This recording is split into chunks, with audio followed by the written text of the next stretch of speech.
22 de agosto é comemorado o Dia do Folclore Nacional. Essa data foi implantada na década de 60, mais ou menos. A palavra folclore vem do termo inglês folklore. Folk significa povo e lore, instrução, aprendizado. Juntando tudo, folclore ficou entendido como sabedoria popular.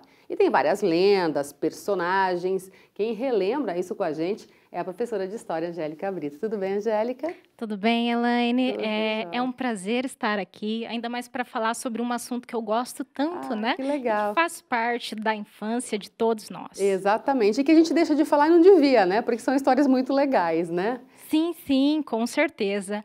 O folclore, como você mencionou, essa data de 22 de agosto, ela foi instituída em 1965, né? Justamente por conta dessa preocupação de se resgatar a importância dessas tradições, né? Quando nós falamos em folclore, a gente precisa pensar de uma forma um pouquinho mais ampla, né? Porque às vezes a gente acaba achando que o folclore ele se resume apenas a algumas lendas, a alguns personagens do mundo fantástico, mas não, o folclore ele é muito amplo. A parte de dança faz parte? E isso faz parte, sim. Quando nós falamos em folclore, nós estamos falando a respeito da cultura e da cultura brasileira no geral, né? Eu acredito que Uhum. até o mais apropriado seria nós falarmos em culturas, né? Porque o nosso Brasil é um país tão diverso, Rico, né? sim, extremamente rico. Cada estado, cada região, ela tem as suas especificidades também, né? E o folclore inclui, então, não só as danças, como os fazeres, algumas práticas, algumas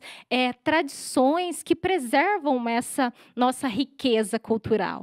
Hoje ainda nas escolas com a garotada é tão forte como era, dá para dizer, antigamente? Não, não, infelizmente não, viu, Elaine? Essa é uma das nossas grandes preocupações, porque o que nós temos percebido é que existe uma certa desvalorização em relação à cultura brasileira, né? E a presença dessa cultura em sala de aula. Então, existe essa importância de realizar esse resgate também, né? Dessas tradições, dessas lendas, porque são personagens que nós conhecemos, né? Através aí das obras do Monteiro Lobato, do Isso. Maurício de Souza e de alguns outros artistas que trouxeram esses personagens, como o Saci, a Caipora ou Caapora, né, a Yara. Esses personagens eles fizeram parte da nossa educação e foram resgatados por esses artistas, né? Infelizmente, hoje não é tão intenso como há um tempo atrás. E essa é uma das nossas preocupações, né? Porque as nossas crianças, muitas vezes, elas conhecem mais a respeito do Halloween, que é uma tradição aí norte-americana e de alguns outros países, do que Uhum. propriamente sobre a cultura e o folclore brasileiro. Esses personagens mais conhecidos, como o Saci, a Curupira, né, a Mula Sem Cabeça, elas são cada um de um lugar e juntou-se tudo, ou são muito típicos de só determinadas regiões do país? Ah, sim. O que é bacana do folclore é justamente isso. Como eu falei para você, o Brasil é um país extremamente diverso. E essas lendas, esses mitos, eles foram transmitidos, em boa parte aí, ao longo da sua história de forma oral, né? Então, essas histórias elas surgiram e foram levadas para as mais diversas regiões do país. Então, por exemplo, a Capora, ela é conhecida em algumas regiões do Brasil por esse nome, ou caipora. Aqui na região do estado do Paraná, no litoral, foi realizada uma pesquisa recentemente com algumas populações ribeirinhas que se referiam a esse personagem como pai do mato, né? Olha só, e era o Apesar mesmo isso, era o personagem. mesmo personagem, tinha essa mesma função de mediação entre o humano e ali os animais. Ele tinha a função de cuidar dos animais da floresta e preservar esse ambiente, né? Ele tinha a mesma função, só que era conhecido por nomes diferentes. E o que eu acho bacana também de boa parte dessas lendas e desses mitos é que elas são criadas e, é claro, sofrem aí transformações e alterações ao longo do tempo, porque a cultura ela não é estática, né? Ela é Uhum. fluida, ela sofre muitas transformações. E o que eu acho bacana é que boa parte dessas histórias elas têm algum fundo assim de nortear um comportamento social. Então, por exemplo, nessa região aqui do litoral paranaense, eles diziam para as crianças, né, sobretudo, que elas não poderiam entrar na mata a partir das 6 horas da tarde, ou que elas não poderiam mexer nos ninhos dos passarinhos na floresta. Né? Era toda uma intenção de se preservar a natureza, e aí acabavam colocando um pouquinho de medo nessas crianças para que elas, que se caso elas fizessem alguma dessas coisas, elas seriam repreendidas por essa figura do pai do mato. Então, a gente vê uma normativa. A figura da mula sem cabeça também. Eu não sei se você conhece a origem da história. Não, conta pra gente, já fiquei curiosa. Eu lembro que saía fogo da cabeça, sim, né? Onde ficaria a cabeça a mula sem cabeça, ela é uma figura mitológica, né, do folclore brasileiro, que seria uma mula de cor parda ou preta, que sai fogo pela cabeça. Quer dizer, não tem cabeça, gente. Não tem cabeça. É um fogo só. O espaço e o fogo. Quem tiver dúvida, não viu, dá um Google que vai descobrir. Sim, tem várias imagens muito interessantes por lá, viu?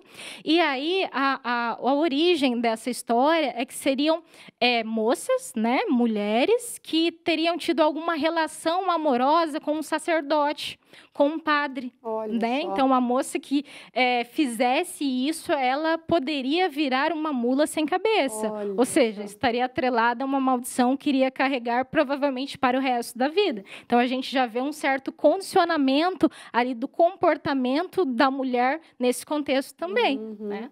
Monteiro Lobato usou muito a figura do Saci Pererê, né? Que era o garoto travesso, de uma perna só. É uma figura extremamente rica.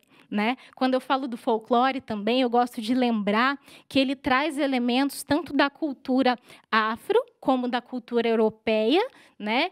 E da cultura indígena também. Por quê? A lenda do Saci, inicialmente, ele era um menino, um curumim, né? Um menino indígena que era muito travesso. E ele tinha um rabo também, né? Às vezes, a imagem que a gente tem mais atual não tem esses elementos. E aí, com a inserção do elemento afro, com a presença dos africanos aqui no Brasil, essa personagem ela acabou sofrendo algumas alterações. Esse menino teria perdido uma perna numa luta de capoeira, né? Teria adquirido, então, aquele cachimbo, que é bem tradicional mesmo, dos africanos, e o toque europeu ficou por conta daquele gorro vermelho que ele usa na cabeça. Olha então, só. veja só, uma figura que concentra elementos aí de várias matrizes culturais que nós temos no Brasil. É uma figura extremamente rica. E o que eu acho interessante é que, a partir dessas histórias, dessas lendas, vão surgindo outras, né? Eu me lembro que, acho que a minha avó dizia que quando tinha um redemoinho, se você jogasse sal, poderia chamar o Saci. Sim, e assim, é engraçado de se ver as variações, porque eu conheço algumas versões da lenda do Saci que dizem que para você capturá-lo, você deveria jogar uma peneira dentro de um redemoinho. Olha né? só. E aí você conseguiria o redemoinho sempre presente, sempre né? presente. Você conseguiria pegar o Saci e colocá-lo dentro de uma garrafa. Tem a história também da crina do cavalo, né? Que diziam que quando o cavalo estava no pasto com a crina muito embaraçada é porque o Saci tinha passado por ali. Sim, exatamente. De trançar a crina ou o rabo do cavalo, de salgar a comida ou de fazer qualquer outra peripécia ali para deixar as pessoas, de fato, com muita raiva, né? Porque era sempre o arteiro, onde ele passava. Sim, é um menino extremamente peralta. E tem a Iara também, né? Isso. A cultura indígena ela é extremamente rica nessa questão da mitologia e das lendas. Por quê? Se nós pensarmos nos grupos indígenas aqui antes da chegada dos europeus, muitos deles eles não tinham essa tradição da escrita. Né? Então, a preservação da história, da religiosidade deles se dava, sobretudo, de forma oral. E aí eles iam elaborando essas lendas até mesmo para explicar muito do seu dia a dia, da sua realidade, depois com a chegada do homem branco também, para explicar algumas características desse homem branco.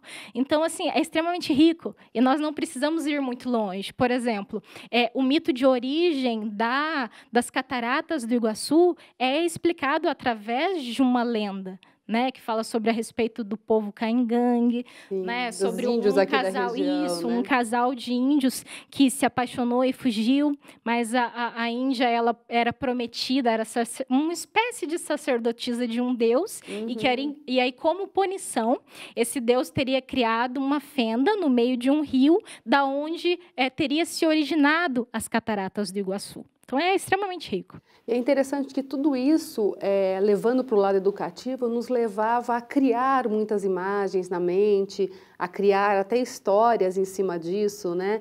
E isso sendo retirado aí da grade curricular da garotada, ou de não ser tão explorado, acaba tirando um pouquinho disso também, dessa magia da criatividade, Sim, né? sim, a criança por si só é um ser extremamente imaginário, né? E aí quando você fornece esses elementos, quando você apresenta esses personagens, essas histórias, é uma forma de estimular essa imaginação, mas também de preservar alguns traços da nossa cultura. Né? Porque, por exemplo, o Halloween, eles têm acesso no cinema, na TV, em diversos meios. Né? Então, por que não a gente apresentar para essas crianças, para esses jovens, os personagens que fazem parte da cultura brasileira? Né? Porque só assim eles irão conhecer, aprender, né, a importância de se preservar esses elementos. E tem essa valorização também, né, que falta um pouquinho, né, nos dias de hoje. Sim, sim, sem sombra de dúvidas. Eu sempre digo que se a cultura brasileira ela fosse de fato conhecida pelas pessoas, elas aprenderiam a respeitá-las e também a se enxergar como membro dessa cultura, né? Porque a cultura popular ela é um elemento fundamental para se criar o sentimento de identidade. Então, eu, enquanto brasileira, paranaense, maringaense, eu preciso ter esses elementos que me atrelem ao lugar onde eu estou, onde eu vivo, que é o que também me dá identidade. Em regiões norte e nordeste ainda é mais forte do que aqui? Lá essa cultura é extremamente forte, sim. É possível você observar que em regiões menores, sobretudo a população rural também, ainda existe uma força maior dessa questão das tradições. Um exemplo são as benzedeiras. Uhum. Né? Eu me recordo que quando criança, no bairro onde eu morava, ali no início dos anos 90, eu tinha 2 benzedeiras. Uhum. Né? Hoje em dia, se você procura esses personagens que aí trabalhavam com a religiosidade, com a medicina, e que fazem parte do folclore também, porque ali trata-se do saber, do fazer dessas curandeiras, né? Hoje em dia é muito difícil de você encontrar. Então, é a torcida para que realmente comece a trazer de volta esse resgate, Ah, né? sim, com certeza. E se depender de nós aqui, enquanto professores, nós iremos sempre trabalhar para propiciar esse resgate e esse conhecimento. Muito obrigada pela participação aqui com a gente. Obrigada eu.